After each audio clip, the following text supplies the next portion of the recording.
Hello. Hey guys, welcome to the Immigrant Mom webinar. It's another Thursday. The last time we were together was 2 weeks ago, and I'm excited to be back on today to talk about a very important subject. I'm just going to give it some time for more people to join, share on your timeline so many more people can get into this. We're talking today about my Black son. I'm just going to give you some time, share on my own page so people can join us, do the same, say hi, so I can know that you are here. Okay.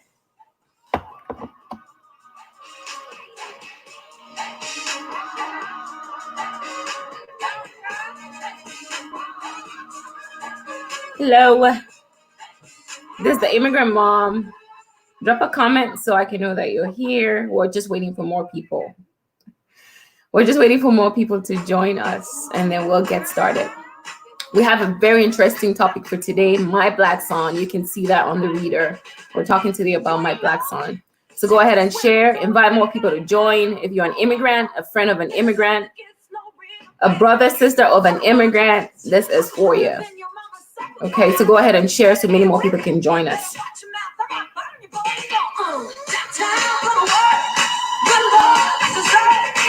Hi, Laura.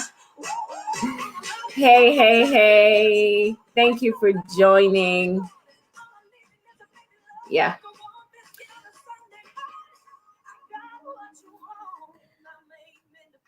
No, Biodun, I can't hear you yet because we're still, don't worry, I'll bring you on live and then, yeah, we're just waiting for more people to join. Hi, Laura, how are you? I have not seen or heard you from you for a very long time. How are you doing? Thank you for joining. Please like, share so many more people can. In fact, I want to go ahead and share on my timeline so my friends can hop in and be a part of this discussion for today.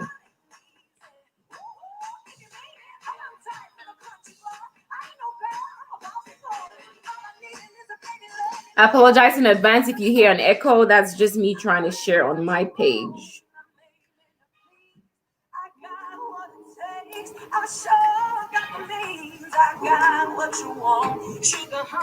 All right. Let's just give it a couple more minutes so people can join. But while you're here, say hi so I know who is watching. I can say hi to you. I want to know where you're watching from.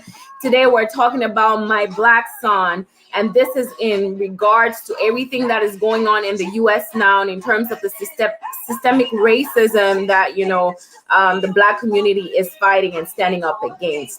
We want to talk about this, how it relates to the immigrant. Okay, so go ahead and share. Everyone needs to hear this. Everyone needs to be prepared in case anything were to happen to them. So go ahead and share.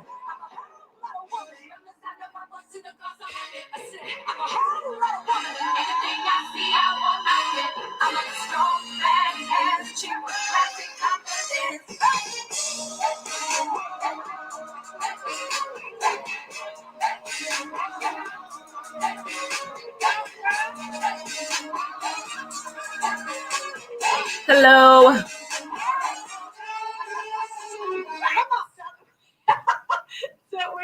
One more minute and we're gonna get started. Thank you guys for joining. Thank you so much. I appreciate your presence here. This is the Immigrant Mom. We're just gonna give it one more minute for people to join and we will get started. In the South, it gets no river, baby. Pop immigrants, I'm hotter than your mama's sucker boy. Better get with it. Better watch your mouth. I might burn your boy. Go downtown, go to work. Good Lord, dessert. If you're scared, go to church. Woo, I'm alive. I'm on time in the country, boy. I ain't no girl. I'm about to stories. All I'm needing is a baby love me like a warm biscuit on a Sunday morning. I got what you want. I'm aiming to please. I got what it takes. All right. Hey, guys. Hope you guys are doing great. It's a Thursday afternoon. Thank you so much for joining us. We were live about 2 weeks ago with Councillor Gibbs. and we had a wonderful time. Here's the Immigrant Mom. For those of you who are joining for the first time, it's an organization based in Texas for immigrant moms by immigrant moms. We recognize the challenge that we have as immigrants raising children in a country that is not our home country. We were not born and raised here. So there are a couple of things that we may not know. And so we have come together to encourage each other, to learn from each other so we could be better parents. Hi, Jenny. Thank you. You have finally caught me live today. Thank you so much. So we are coming together to encourage ourselves to be better parents, to know what we need to know, because they say that if you have to play a game, you want to be familiar with the terrain where you're playing that game, because if you don't know where you're playing, how can you even win a game? You know, it says in the art of war that the first tactic against the enemy is to know the battleground, to be well versed with the battleground. And that's what the immigrant mom is all about, to give the tools to the immigrant mother so she can equip her child. Just because I'm not familiar with the US culture and the way things are done should not be the reason why my child should miss out on certain things, on certain cultures and certain experiences. And that's why we have come together to have those discussions. A little recap about what we had last 2 weeks with Chancellor Gibbs. I learned a lot, and I'm hoping that you learned the same. There is a group called the Immigrant Mom Group on Facebook. Search for the group and join, because all the resources that I share during this live videos are posted on there. Chancellor Gibbs told us so many things. One thing I learned was be very intentional about your day. Wake up having a plan for the day. Otherwise, you would just find out that your days just keep skipping by. A second thing she said is find a mentor and find a coach, even if it means paying for those, because having those two things really helped her being an immigrant and now a cancelled woman in her city.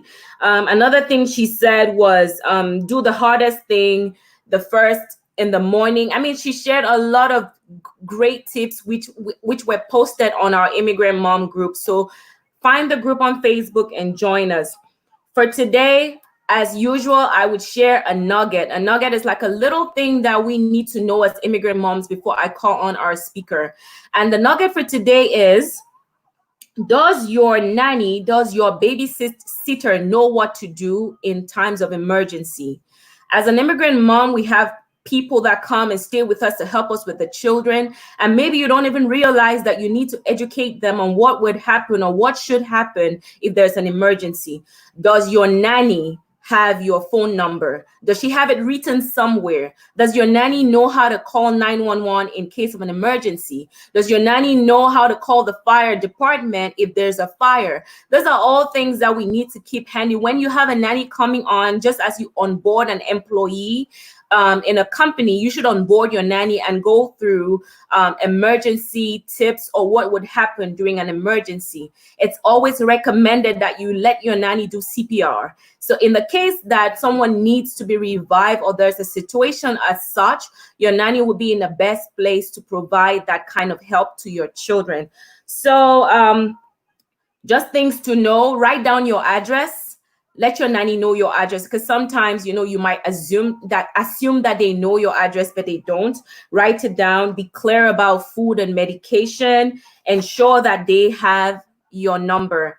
I hope that that's a great tact. Hi, Nina. Thank you for joining. Thank you so much for being here with us.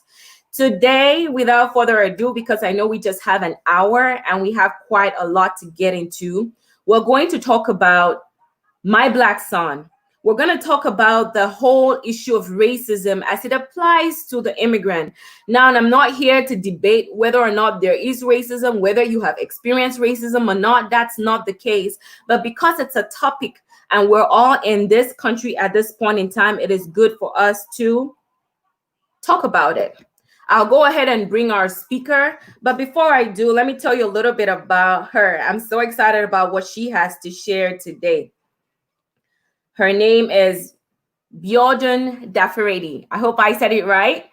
Well, Biodun is an entrepreneur, speaker, and founder of the Immigrant Life. Very similar to the Immigrant Mom, okay? We have, oh, I'm so glad to hear that.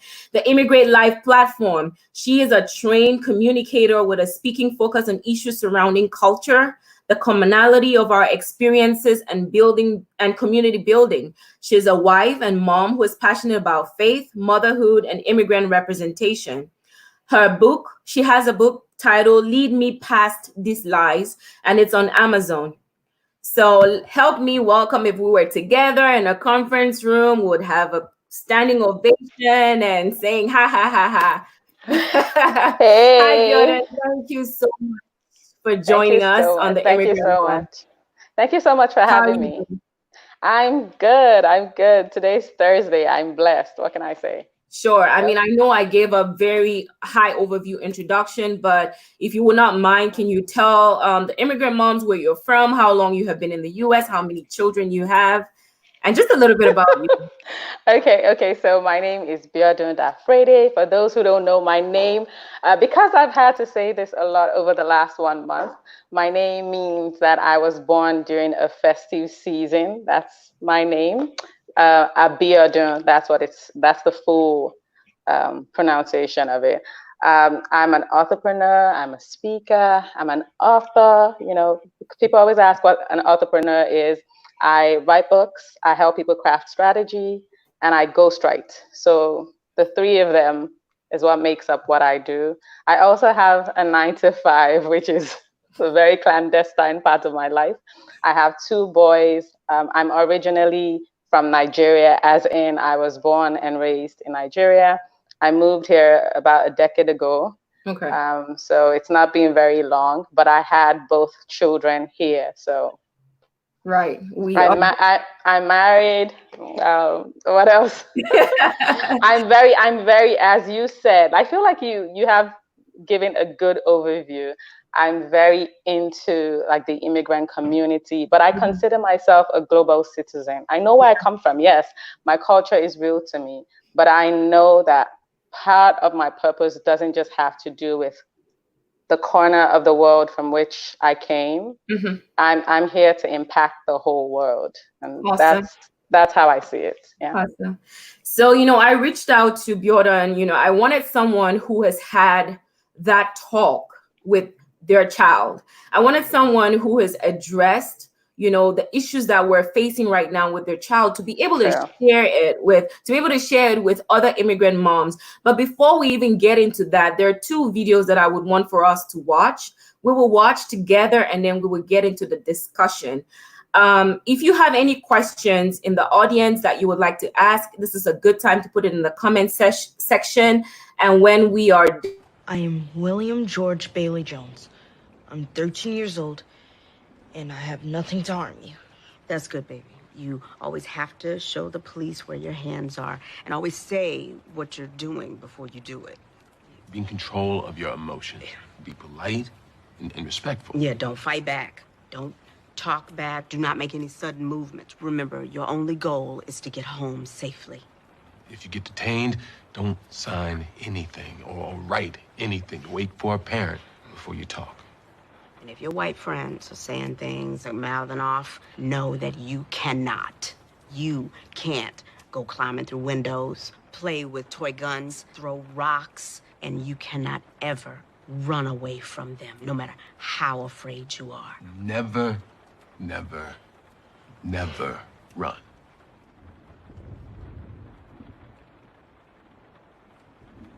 Everything that we're saying to you, we're saying because we want you to come home again. We want you to grow up to be anything and everything that you want to be. Do you hear me? You are amazing. You are perfect. And we want you to stay that way.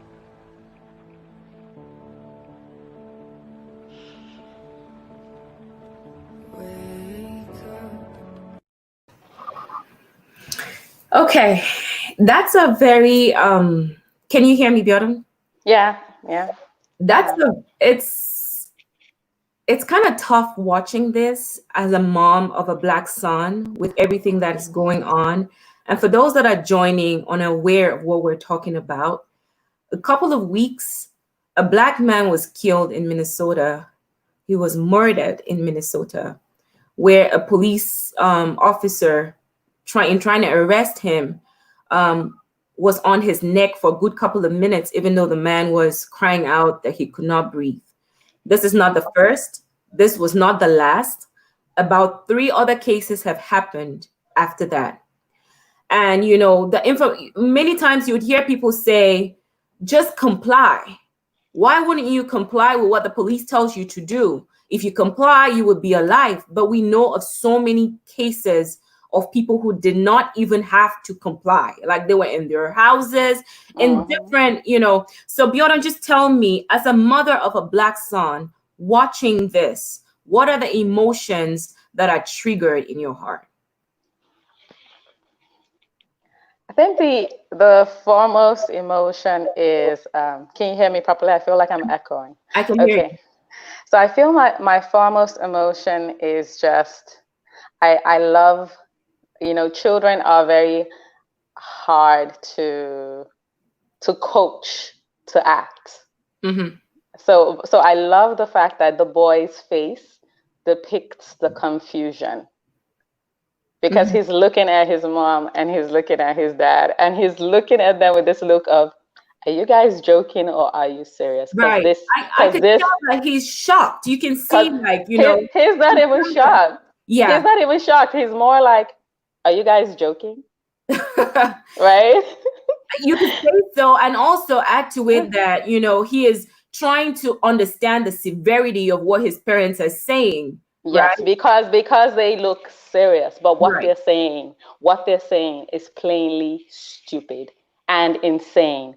So the fact that the real people like us have to tell our children these things that seem crazy to the regular mind, the fact that we have to tell our children this and it's real is so sad. Right. And sad is an understatement, but let's leave it at sad.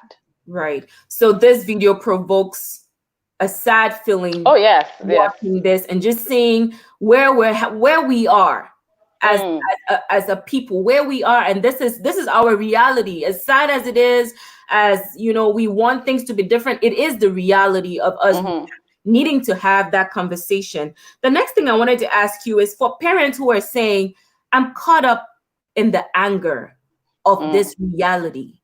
Okay. How am I able to convey this message without anger, but yet communicate in a way that my son will come home? Remember, that's the goal, right?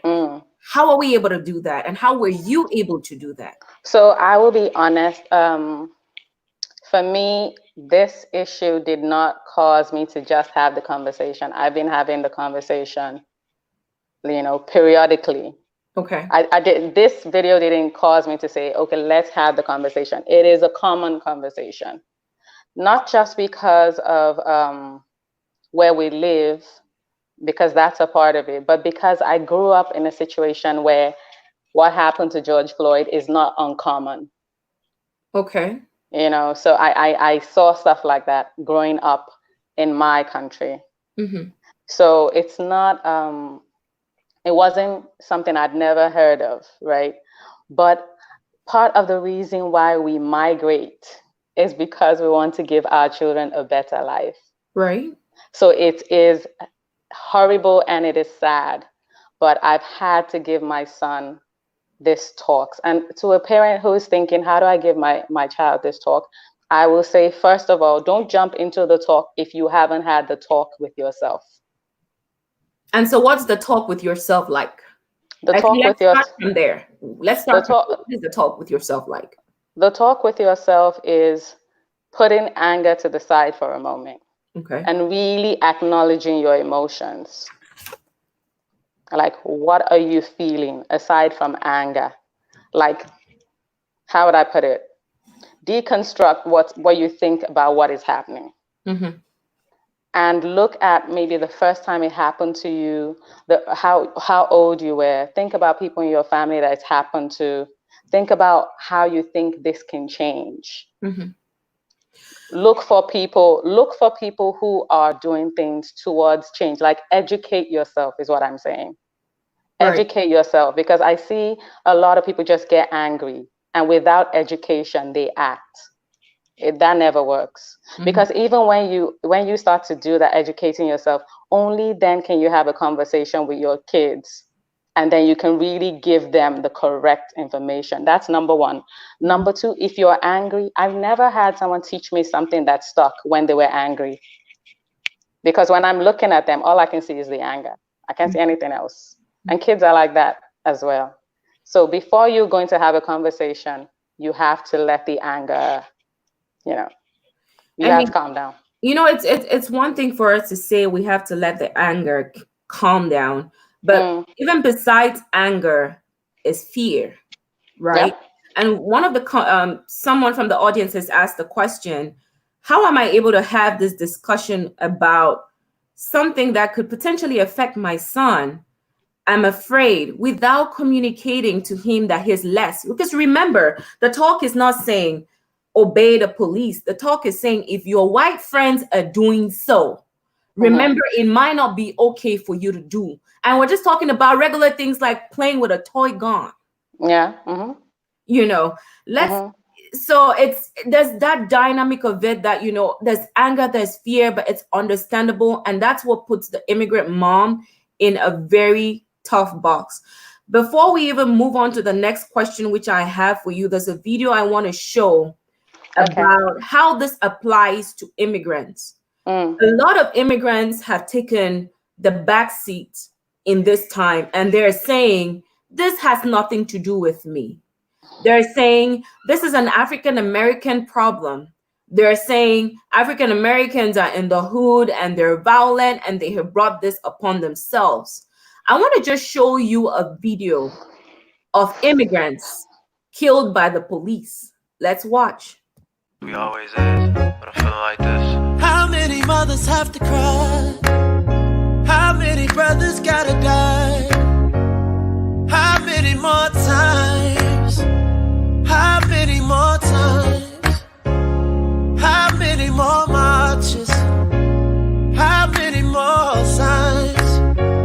How many more lives?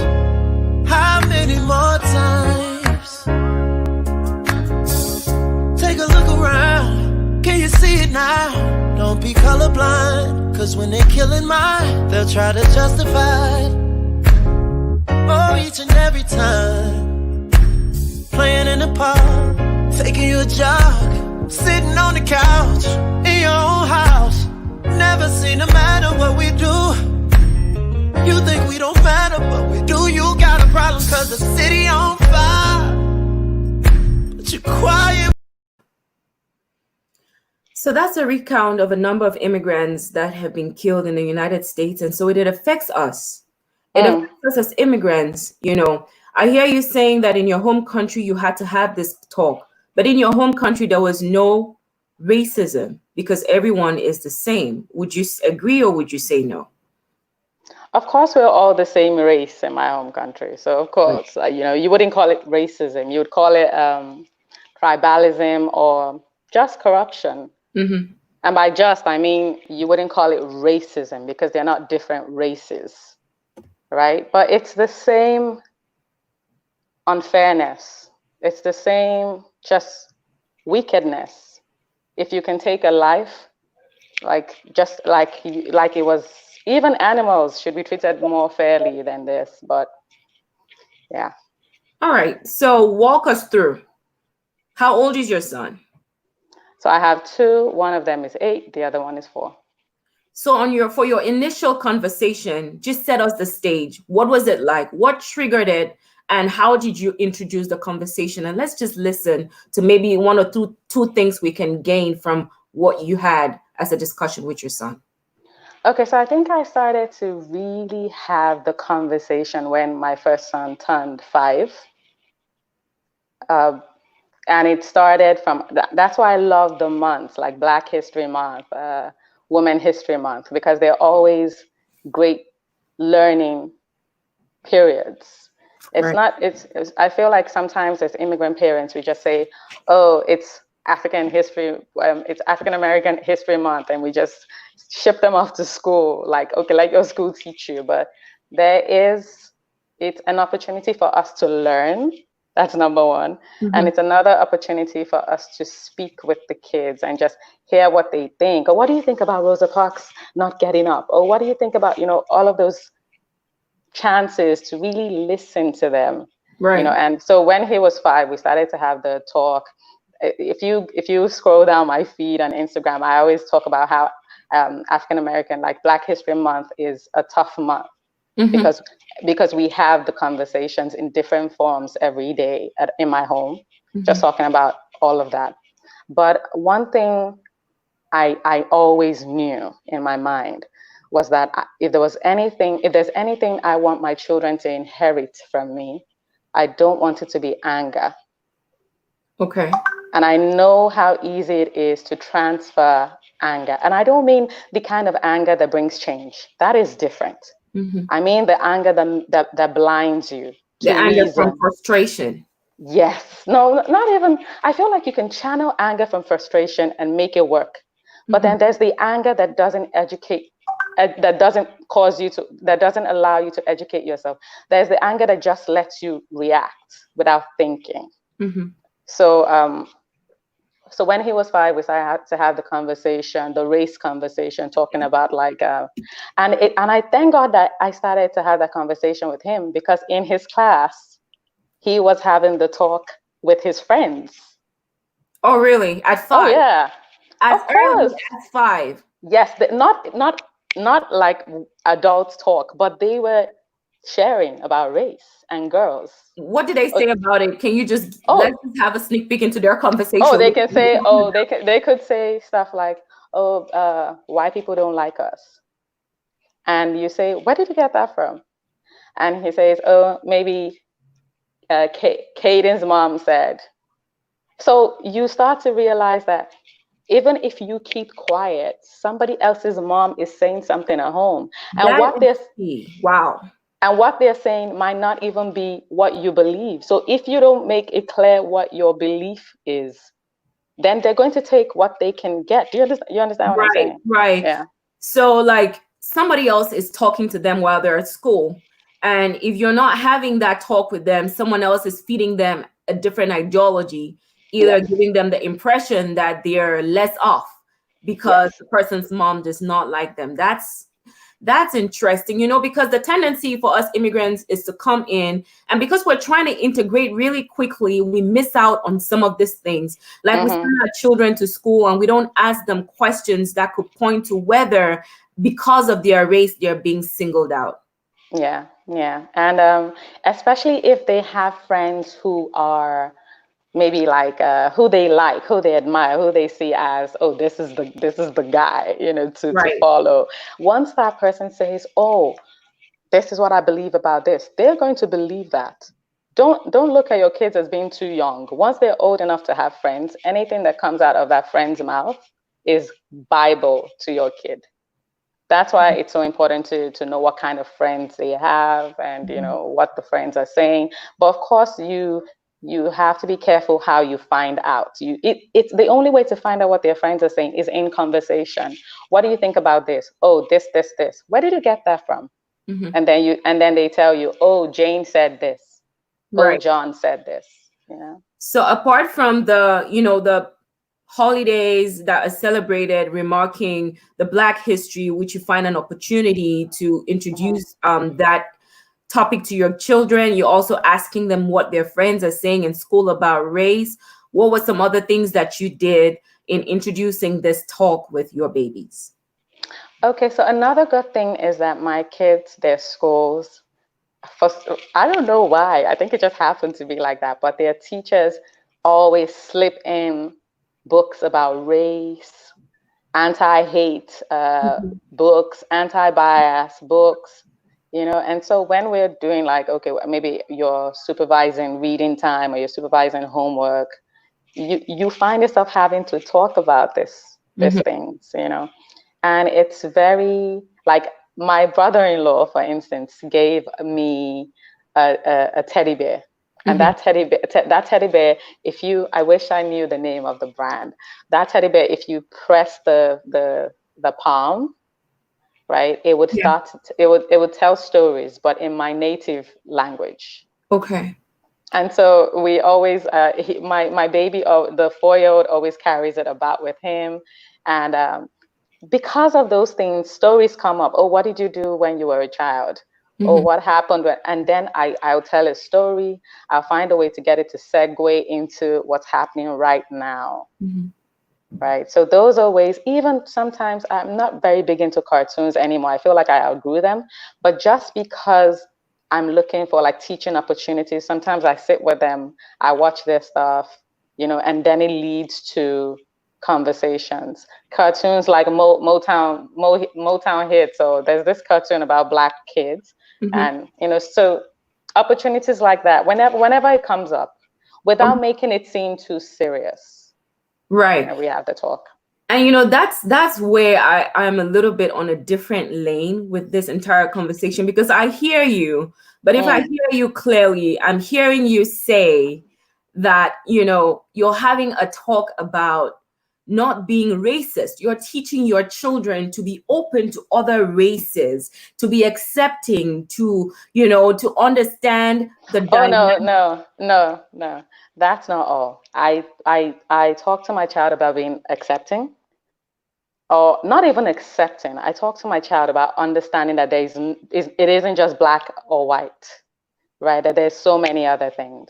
And then I also talk to him about expecting other people to react to him in a certain way because of his race, right?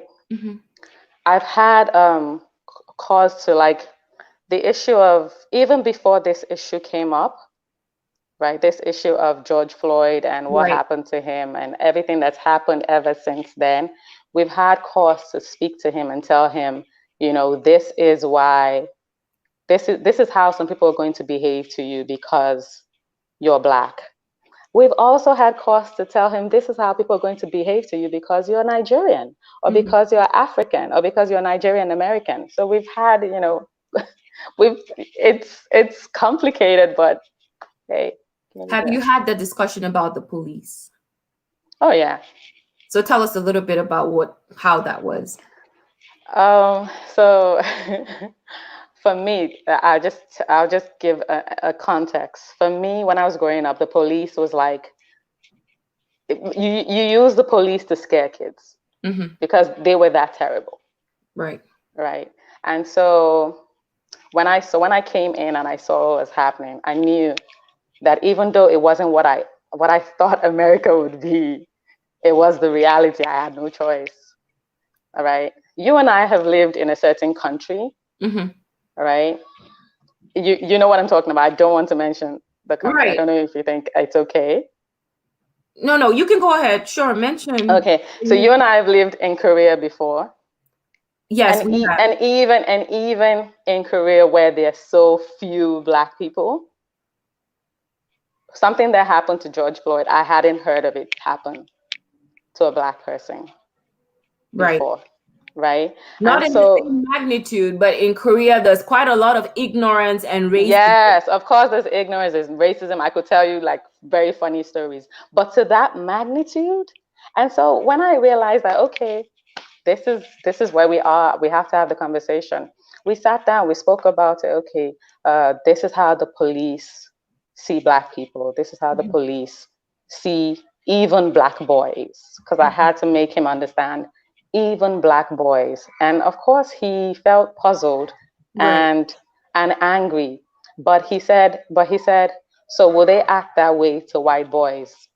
He asked you that question. Yeah. He said, well, would they act that way to white boys? And I said, probably not. I didn't want to say no. Right. But I said, probably not. Because the Charleston 9 was an example. The boy who shut up the church and then they took him to eat before taking him. So I can't kid myself with these things. So yes, I've had the. Did you worry about his self-esteem? Because I think that's the heart of the matter right here. We did not plan our outfits. They're asking if we planned our outfits. Oh, that is true. I didn't even realize. No, we did not. Thank you, lady. I was going to ask you on his esteem. That's Mm-hmm. what a lot of parents are worried about. If I were raising my son in Cameroon, where I come from, I'm not going Mm-hmm. to worry about certain things. But I'm here telling him, your white friend may be playing with a gun on the lawn. It's an interesting game, but it's not a game for you. Please. Mm. How do I establish that without making my child feel at an early age that his white friend is better than him? Okay, so I don't know about the better part, but I will just say this. The self-esteem thing is not something self-esteem issues pop up in different ways. Right. Even people who would never left their Chinese or Asian town or their town in Norway have self-esteem issues. Mhm. There are different kinds of self-esteem issues that pop up, right? Caucasians have self-esteem issues as well, right? White people have self-esteem issues as well. So this is what I would say. The self-esteem issue, it, you have to keep reaffirming to your child who your child is. It's not a one and done situation. If anything, it is more important. It is the most important job we have as parents. Right. The constant reaffirmation of who they are. But guess what? Kids learn more from what you show them than from what you say. Right. I had a discussion with someone, which I think it's great for me to sleep this in now that we're talking about it. And when I asked this question about self-esteem, she gave me an answer which I thought was really brilliant. She said, Mm, before having the talk with your children, which she encourages all immigrant mothers, even if your child is 8 or 18, to have this mm, conversation, is that before you have that talk, spend some time building their esteem, mm, reaffirming them, telling them how great they are, whether they're dark or light skinned, with a long or with a flat nose, with whatever. Reaffirm your children. I can't. I was just being, Okay. reaffirm your children, okay? Before Mhm, you have that sit down talk with them and start explaining to them what is broken is the system, it's not your child. That's what this lady shared with me. Because when mm, you let them know that it is the system that is broken and not them, they have compassion even toward mhm, the people that are perpetrating this harm against them mhm, ignorantly, because racism is a heightened ignorance. She mhm, shared that, it is great that when you tell them that the system is broken, they are not, but that you want them to be safe. That's the whole notion of why you're even having the talk. So mhm, you're reaffirming, you're educating at the same time. Don't mhm, throw out the information without reaffirming your child. And I thought mhm. that was a really, really great point. Did your son True. have follow-up questions? What was the most difficult question he asked you, and how did you Mm. answer it? My son asked me all kinds of difficult questions. Like I don't even know what to bring up. But I think the last question he asked me was no, no. I think the last thing that was kind of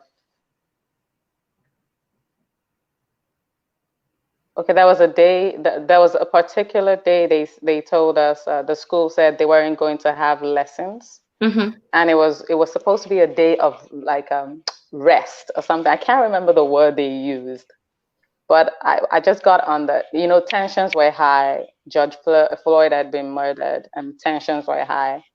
And the school said, you know what, today there's going to be no school. We just want people to chill. Mm-hmm. Basically, that was what they were saying. And my son said something like, maybe he used the word that they used, and um, he said something like, if we rest, I'm not sure if the word is rest, but if we rest, it means that they're getting to us. That's what he said. Mm-hmm. And I was like, and then I had to start having, and basically what he meant was, we're going to continue schoolwork to show them that we're not backing down, something like that. Mm. Like when you tell maybe a protester go home, stop protesting, and they're Right. like, no, like we're here and this is what we're Right. going to be. That was basically his reaction. And then we had to have the talk about why you have to rest, why you have to take time to like just calm down and all of that stuff. So I Right. think that I think that was hard for me because that was, I wasn't expecting that warrior stance that day. Like I wasn't expecting it. But just having him, you could tell that in his own child mind as well, he also had a form of like, why would this happen? Right. And you can already tell that he is taking a stance of defense. Oh, the stance is taken. The stance is taken. The major thing for me is just take a stance. Use your mind. Right. I've seen so many things, not just racism concerned, but I've seen a lot of people in anger, justified, make mistakes that are eventually turned around on them. Right. So it's always important, like definitely like you have the right to be angry at stuff, but always never lose your mind. Right. So my Black song, we're going to get into the whole conversation about the police, which we have. And, I'm hoping that someone else who has had the discussion with a teenager can chip, because having a discussion with a kid would differ from when you're having a discussion with a teenager. But you and I know that this immigrants that we watched that were killed by the police was not in a traffic stop. Okay? Because the video we watched was about put up your hands. Yeah, because that's the commonest. Right. Make sure that they can see your both hands and you say, I'm not a threat to you. Can I reach out for my ID card? And if they say yes, you can go on. But what would you say to a parent who is saying, Biodun, please, and what should I tell my child? This immigrant who was in his house eating ice cream in Dallas, Texas, 2018, when a police officer came into his apartment suspecting that it was ours and killed her. How am I supposed to make this make sense for my children? How can you make it make sense? You can't make it make sense because it does not make sense. That's number one. Right. That did not make sense. Like even when it happened, I told someone, I said, I cannot believe that maybe she wasn't angry at him for some reason. It was too ridiculous, right? It's the lady cop who shot a guy who was, I was thinking to myself, did they have some kind of conversation in the past? It sounds too weird. Right. It's different if you said your gun discharged like this and then he shot someone, that would be different. But to go into like, come on. Right. But, so it doesn't make sense. You cannot make it make sense. But this is what this is what is important to me, right? I moved here as an adult to the United States. My kid could decide to move to Hong Kong.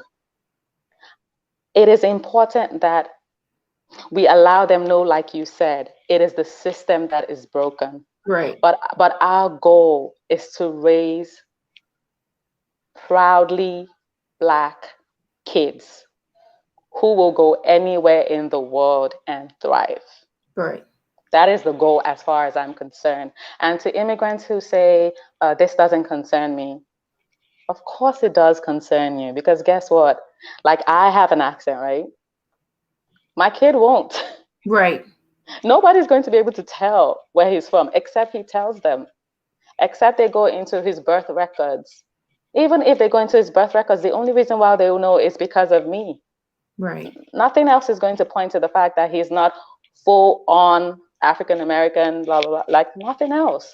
So if and I would just say this, if you don't want to make a better world for the child that you have brought into the world, why did you have that child in the first place? I'm sorry, like I have to say so. So this is your business. If you came into a country and that country granted you shelter and chances and opportunities, it is your business to see that that country is a better place. Right. It was a better place. That's why you came, right? So it should continue to be a better place. It is our business. That's what and besides, if African Americans are fighting against systemic racism, we have to remember that we wouldn't be here if not for that fight. Right. The fight that they have been fighting all these years is the reason why you can just stroll into LaGuardia and just stroll in with your boxes. That's the reason why, because people have been fighting before you got here. So I really want people to drop that mindset. I really want us to pay attention to the fact that pain wears different faces. right? I have pain of mine from the past. Mhm. There are people with pain of theirs as well, and we shouldn't disrespect their pain just because we look different or our history is different from them. So that's what I want to say. Right. So there's a question. It says, someone asked me, Jen, have you thought of moving back to Africa? I'm Okay, curious to know what you who lean. knows? Who knows? Have you? She's asking you, like, Well, I would answer, and then I'll let you answer. Have you thought of moving back to Africa? And I would say this: there's no place in the world that like does not home. have problems. Hmm. Okay. There is not a single place, this is America, where there are people dying and trying to come to America. And here we are praying and hoping that our Black babies will come back safe to us. It is Mm, not the entire picture of America, but it's an aspect of it. If mm, it is the whole picture for you, then you are failing to look at the other things that this place may be able to provide for you. I would only move back to Africa if I have a stronger cause than running away from a problem. But I will make sure, as far as I'm concerned, that I have this talk as we're talking right now with these children, but also add my voice to the voices that are contributing to the change. I was not here when it was slavery, but now I have come when the problem is systematic racism or systemic racism. So I'm going to add my voice to that cause to ensure that some of these things are changed. yeah. What do you think, Jordan? Okay, so it's a great question. That's the first thing I would say. But just to piggyback on your point, we are so blessed that someone can even ask that question, would you come back? Because 400 years ago, slaves couldn't go back. Mm, They didn't have a choice. Even after slavery, a lot of people had the mindset of, where would I go? Like, maybe I would move to some little town in Michigan, right?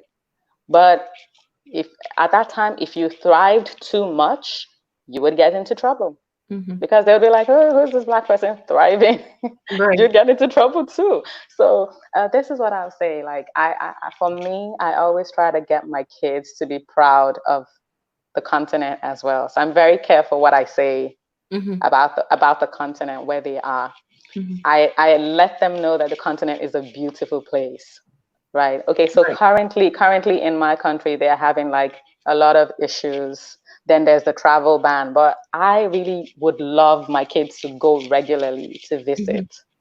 So yes, I think I could go back, but this is home for me now, and Right. this is home for my children. So I would always go back to visit, but to actually move. Maybe if my parents moved, I, I, but I'm married. It would have to be a joint decision whether Right. we moved or not. Yeah. I would read a comment here.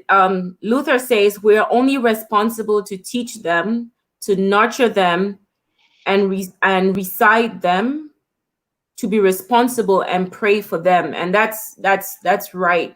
Mm. Um, just to wrap up, what would be your one piece of advice to this mom who is just plain scared? She's just saying, yeah, I came here with all these hopes, but I have met a problem. In what other ways, apart from having the talk and apart from praying, how else can I get involved Okay, I would to make this say place a better place for my children? I would say it all comes down to research. It all comes down to controlling our emotions. Right. When you talk about not getting angry, people misunderstand what I'm saying. But Hmm. it's very important. Like, the way anger works, it just pumps us full with adrenaline, but nothing much gets done in reality. Hmm. We need to, yes, be angry, but have it controlled in the sense that we need to educate ourselves. If you can vote, vote. Right. If you be very careful what you say in front of your kids, especially for the ones who have very young kids. Hmm. Many racists, right? They were raised racist. Right. When a child is born, when a child is in the crib, when a child is in kindergarten, they don't know, they don't see Black kids as horrible. Hmm. But somewhere along the line, they become racist. We need to ask ourselves what happens when Right. that, like, what causes that? It's dinner, most of the time, it's dinner table talk.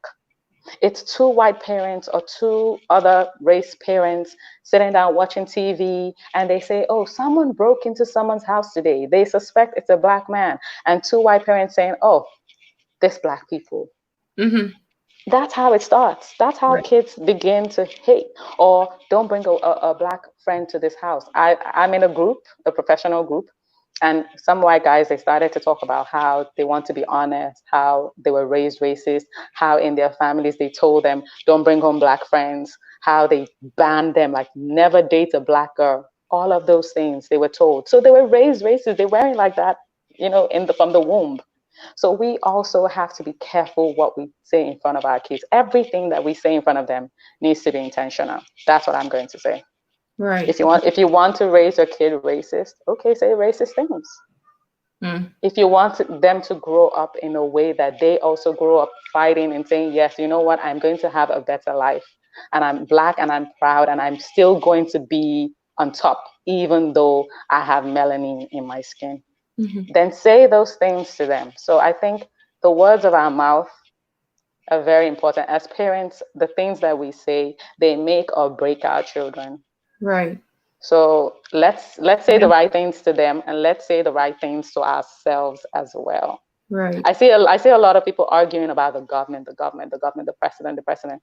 But then when it comes to things like voting, they don't. They don't do those things.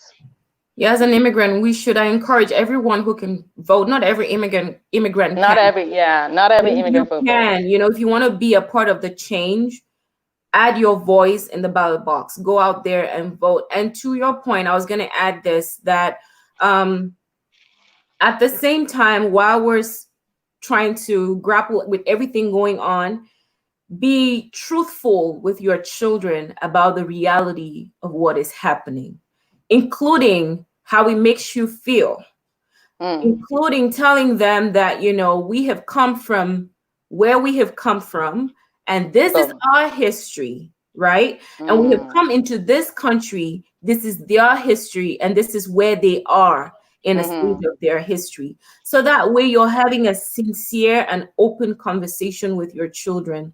As immigrants, we are going to learn.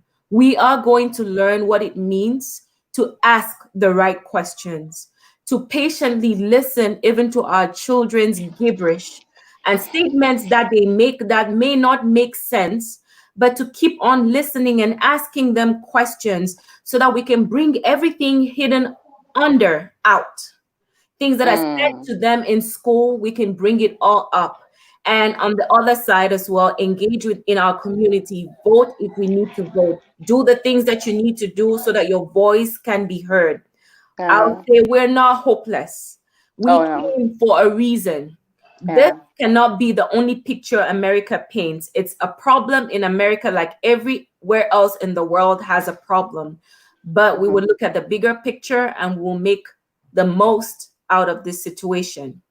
For those that have died senseless, our hearts are with their families. In everything, we would always hope and we will always pray. We will do everything we can do, but we will leave the rest to God. Any final words before we wrap it up? And any questions, please send in your questions if I have missed a question, so you can get Biodun's. Welle says, most African immigrants, in my experience, don't have conversations about race. They don't even have conversations about sex. How would they have conversations about race? Like that's the topic. Let's get not that day. Yeah, but I'm saying sex is the most basic conversation. But so if you don't have that, then, hey. And it's I can so get it, because I came as an adult. For those who came and went to school, high school and all of that, they had to learn the US history. I've been here 10 years. Full disclaimer, I don't know that much about American history. The only what I know so far is what I learned in constitutional law. Shock, I'm knowing about Juneteenth for the first time this year. We have to do better. I'm pointing the finger at myself, because we need to know that history in order for us to be able to talk to our No, children. but to be fair, and that's why I kept saying you have to educate yourself. You can't Right. just say a black man got killed and just get angry and start talking to your children. Be careful. Don't have look. I know people that tell their black children no white friends, and when I tell them you cannot do that, they get angry. I'm like, you cannot. I know it's tempting. It seems like the right thing, but the most important thing would be to teach them what kind of friends to have first. Because people generally can be bad, some people can be good, black or white, green or blue, it doesn't matter. So, but when you're teaching them no white friends, and then they have black friends that are also like acting badly, what if what like, hey, you know? So I think, of course, like you said, we have to educate ourselves. And for those who have like kids in third grade, second grade, when you have time, take their books, like read their storybooks, their novels. Go on sites like Raz Kids, read their stories. They have stories about like Mexican culture, Black culture. Go read those books just to know. You will find out about Juneteenth. You'll find out about Kwanzaa. You learn all of those stuff. Because to be fair, you're not saying you don't know Juneteenth because you don't know stuff.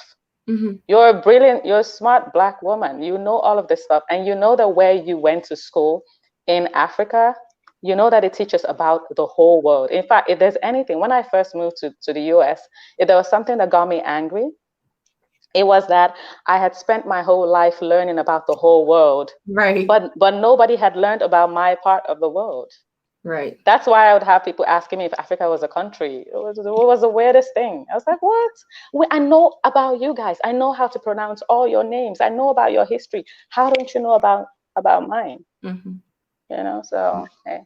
I mean, we have learned quite a lot, and I have taken so much with me, and I hope that you who joined us today have learned that we are going to invest ourselves into this culture.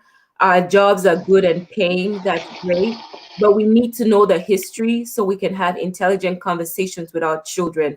With my black son, my black son is not just your boy child, even your daughter. With your black child, we need to know this history. It's not our history is different, but we're playing a dual role here, teaching them about our culture, teaching them about our background, teaching them about the culture that they're now growing up in. You cannot teach what you don't know. So we will make the effort. We will make the effort to learn, even if it is little bits and it's a challenge for myself. We will make the effort to have the conversation. Thank you so much, Biodun. We're almost at the top of the hour. Jennifer says it's important to teach them inclusion and tolerance regardless of how we are perceived by others. I totally agree. Marie says words are very powerful. Thank you all so much. We're going to be on again in about 2 weeks or maybe a week. I think we have a guest that's coming on, but I hope you guys have a great. Thank you so much. Day. Thank you, Biodun. Thank you. Thank you, guys. Thank you, everyone. God bless you.